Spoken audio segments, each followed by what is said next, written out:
Let's jump right in. Have you ever noticed how a simple case of brain fog, a sudden spike in anxiety, or maybe snapping at someone you love can just ruin your day? We usually just write these things off, right? We tell ourselves, I'm just having a bad day. But what if those aren't just random moments? What if they're actually clues to a much deeper biological mystery? In this explainer, we're not just going to look at sleep as some passive downtime. We are going to completely decode it. We're looking at the master control center for your emotions, your intellect, and really the trajectory of your entire life. It is the hidden operating system of human biology. Seriously, think about the last time you got into a completely irrational argument with your partner, or maybe you found yourself getting inexplicably irritated by a good friend. We almost always view those as social or psychological issues.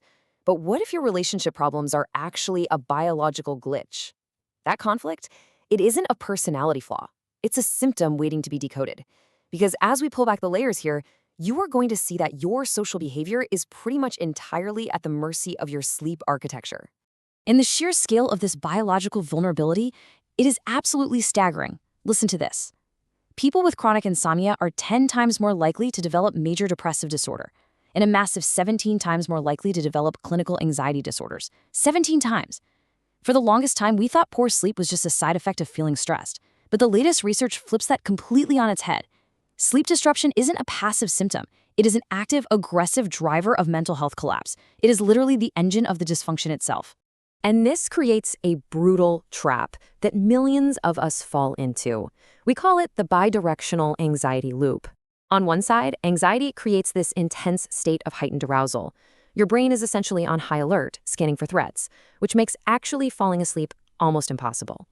But then, on the other side, we see this really sinister consequence. When your sleep is fragmented, it completely shatters your emotional resilience, so it actively amplifies your anxiety the very next day. It's this mutually reinforcing, vicious cycle of biological strain. To really grasp why this happens, we have to look under the hood at the hidden mechanisms driving that loop, specifically the HPA axis and the amygdala. Now, your amygdala is basically your brain's primitive threat detection center, and the HPA axis regulates your stress response. When you don't get enough sleep, this entire system just goes rogue. It starts flooding your body with cortisol, which creates this state of continuous neurological hyperarousal. You aren't just feeling tired, your nervous system literally thinks you are in constant mortal danger. But unfortunately, the cascading failure doesn't stop there. It leads directly into a phenomenon neuroscientists call the prefrontal cortex collapse. Your prefrontal cortex is essentially your brain's CEO.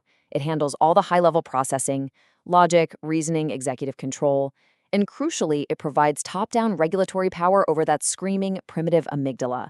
But when you restrict sleep, that CEO literally powers down. It loses its grip. Suddenly, your brain is being driven entirely by its most primitive, reactive, and emotional circuits. When this executive center powers down, the invisible consequences just bleed right into your daily life. You start experiencing executive dysfunction. You get these massive attention lapses, your ability to properly evaluate risk, completely out the window. You start favoring short-term impulsive rewards instead. You lose mental flexibility. You know that overwhelming feeling of procrastination, or what some people call ADHD paralysis, where you just cannot figure out the steps to start a simple task? Listen to me, that is not a personal flaw. It's not a lack of willpower. It is a temporary loss of biological hardware. And this hardware failure doesn't just tank your productivity, it actively destroys your relationships through something known as empathy decay. It happens in 3 distinct steps. First, the physical connection between your logical brain and your emotional brain is severed. Second, because of that disconnect, your affective empathy, which is your physiological ability to feel and respond to someone else's emotions, it just plummets. And third, this leads directly to social withdrawal and profound discord with the people you are closest to. You are biologically locked out of connecting with them. The research on this reveals a staggering truth. Even a single night. Just stop and think about that. Just one bad night of sleep actively blunts your ability to read nonverbal cues. You actually lose the capacity to accurately recognize emotions on the faces of your own family and friends. Our pro-social behavior, the very thing that makes us human and keeps us connected, is shockingly fragile. It is entirely dependent on a healthy sleep-wake cycle. So this biological glitch completely dictates a real-world reality. Picture this. A rested brain hears a neutral comment from a partner, Something like, hey, did you take the trash out? And it processes it exactly as it is, a simple question. But the sleep-deprived brain, the one running on a hyperactive amygdala, it adopts a conditioned threat response. It hears that exact same neutral comment and processes it as a vicious, critical attack. It explains so much about why we fight when we're tired, doesn't it? We are literally living in two completely different biological realities. Now, if this is the damage inflicted in just a single night, the compounding impact over years is, well, it's devastating. We shift away from just daily emotional resilience and start looking at the structural integrity of your brain itself. In the midterm, chronic insomnia starts putting immense strain on your vascular system and disrupting your synaptic health. And in the long term, this is where things get scary. This is where we see amyloid beta accumulation and accelerated cognitive decline. To really understand that long-term impact, we have to pause and marvel at the brain's beautiful waste clearance system. Did you know that when you enter deep sleep, your brain cells literally shrink? It's true. They shrink to allow cerebrospinal fluid to rush in and wash away all the metabolic toxins that built up while you were awake. It is an awe-inspiring nightly deep clean. But chronic insomnia completely interrupts this magnificent system. Those toxins are just left behind, where they slowly degrade your neural architecture.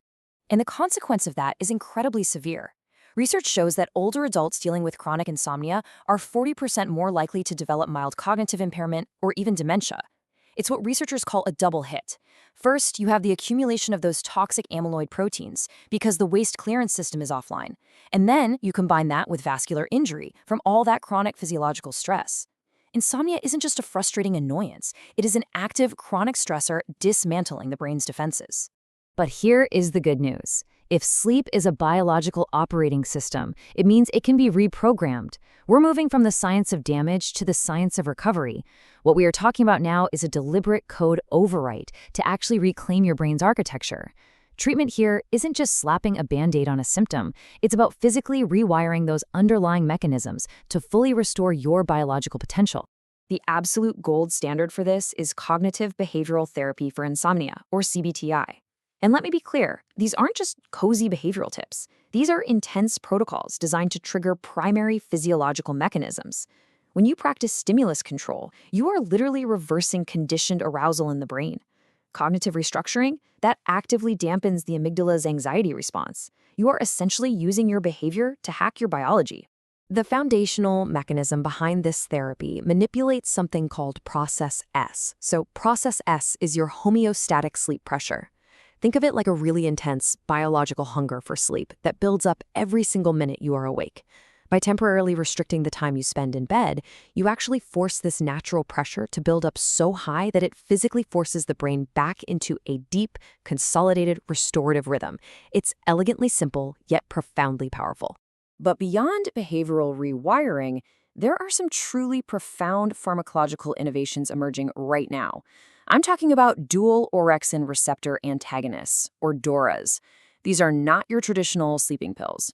Researchers are discovering that by targeting very specific pathways in the brain, these medications might not only fix sleep, but actually provide direct antidepressant efficacy. They are addressing both of these intertwined conditions simultaneously. To understand why this is such a massive breakthrough, let's look at the deeper mechanism beneath it, the orexin system in the hypothalamus.